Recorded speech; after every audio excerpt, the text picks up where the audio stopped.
What's up, fellow sports bettors? So the results are in. I made 27 bets. Those are not all ones that I was able to share on my channel or post, because like I said, sometimes I find these bets like right before game time. But I went 16 and 11, so plus 0.6 units, because I bet small, so it was a $60 day for me, which was like 20 some percent ROI, so very good. And if you just followed my video and the post that I made on the community part, you went 8 and 2, so that was pretty good too. Now the Twins run line, I did not bet because I could not find the line where I had originally posted it. I think it might have disappeared. In the meantime, sometimes lines disappear, so I did not bet that, so I grayed it out because that line, if you went to go look for it, because if it was gone by the time I posted the video, then it should have been gone by the time it was watched, so I didn't count that one. But otherwise, it was 8 and 2. Because I did mention the WNBA All-Stars on my mid-afternoon update video before it started, but very, very, very good day. Marlins came real close to winning theirs. They, I think, yeah, the Mets won that game 1-0, and they got the first run before the fifth inning, so that lost. Boston, the Dodgers was looking pretty bad for the over, but they ended up going into, I think it was the 11th or 12th inning, and the Dodgers won. I think it ended up being 12 runs. So if you took the over 9.5 as well, because that was both EV for over 9.5 and over for 9, then that's awesome. George Gerby, he got like 7 or 8 strikeouts. First 5 innings for the Red Sox, they waited until the 5th inning, but they got it done. That was a plus. Half a run, so they could have been tied or ahead, and they were ahead. Ortiz was under 4.5 strikeouts. Arozarena, he had a hell of a day. I already covered that on my last video. Valdez, he hit the over 5.5 strikeouts against the Mariners. Kyle Hendricks, that should be an under. He went under 3.5 strikeouts. That was the EV play. And then Taj Bradley, he also went under 3.5 strikeouts for the Rays. Barely, he got 5. And then the WNBA All-Stars, they were plus 6.5.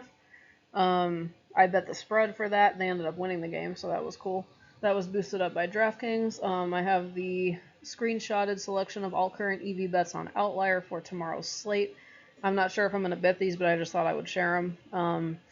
Because something about EV2 that you should know is that if you bet it ahead of time, that's why I didn't want to bet those NFL ones. I just wanted to show you in case you wanted to bet them. But there's always a chance that the line could shift in the meantime. And so that's part of that closing line value we went over in the last video. So technically you're not getting the best value if you bet something ahead of time and then the line swings for some reason to the other side, which can happen. To lock in EV, it's better to wait kind of towards the start of game time, like an hour before, half an hour before if you can.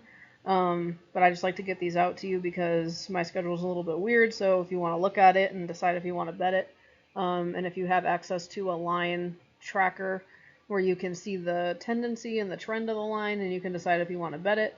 But I'll just leave these out for you, and I will go ahead and make this video short and sweet, and then I will share some picks tomorrow when I get around to making them. I have a bit of a busy day tomorrow, so it might be not till tomorrow night where I post a new video. But so anyway, for tomorrow we got these EV plays for the 21st.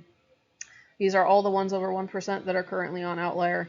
So we have first 5 innings under 4.5, a strikeouts prop, and over 9 and 9.5. So it's the same thing as that Dodgers Red Sox game. You have 2 for the same game.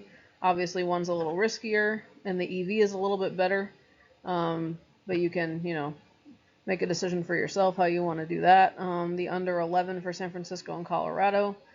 And then we have a first 5 innings total under 4 for Milwaukee, Minnesota. First 5 innings over 5 for Pittsburgh and Philadelphia. So that would essentially be betting the over in 2 places, which could be a little bit risky. If it's an under game, you lose twice. Likely to anyway. And then Milwaukee, Minnesota would be under 8.5. Again, same situation here. Under 4, under 8.5. So you're betting heavy on the under. And then the LA Angels money line, and then the first inning total over 0.5, so that's a Yerfie. If it's a no-run first inning, that's called a Nerfie, so that's a Yerfie. over 0.5. Most games do not have a year fee, but as you can see, these trends are pretty much a coin flip here. So if that's something you want to bet, you can always take a look at the pitchers too and see if they're prone to give up runs. But like I said, with EV, it doesn't really matter what their trends are. You're just looking for mainly odds in this range. I have it set to -150 to +125. So we see a healthy mix of that here. I have a +117 bet, +111, +112, and then the rest are, the rest are minuses. That's kind of what you want. This just tells you what the sports books think are likely to happen, just based on Pinnacle. So this is essentially just over 50%. This would be just under 50%. So if you're getting value on it, like where you can snag a few percentages off the line, you know, I hit several of my plus bets and they were higher than this. They were like +125, +135. So anywhere between that -150 to +150 range. Although, like I said, if there's enough bets, I tend to do +125. But whatever you're comfortable with, that's my sweet spot. But yeah, so if you just look at the no vig odds, you know what the fair odds are, and then if you look at the odds next to it, you can see the value that you're getting, because you're getting a price below the fair odds. But yeah, anything in this range is definitely a very conservative strategy, one that's going to be long-term profitable for you. But I will go ahead and leave it there. Best of luck to you guys tomorrow. I will try to get a post out, and like I said, my Pickett handle is this. It's probably the easiest way to see what I'm betting, because I'm not going to have time to update the video in real time. So if you want to follow my bets, just go ahead and type in that handle into Pickett. Pickett is free to download, free to sync. The only thing that costs money is Pickett Pro, but you do not have to spend money on that.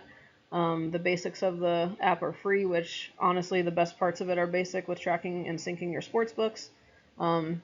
If you live in Arizona, just a heads up, Bet365 is currently not synced in Pickett, so that's why I try not to bet this book. But you know, if this is it's pretty good EV right here, so I might have to bet it there. But if I do, I will go ahead and put the bet up in a separate little text box like I did yesterday. But anyway, I hope you guys have a very profitable Sunday and that you had a profitable Saturday, and I will be back to catch you on the next one. Thank you.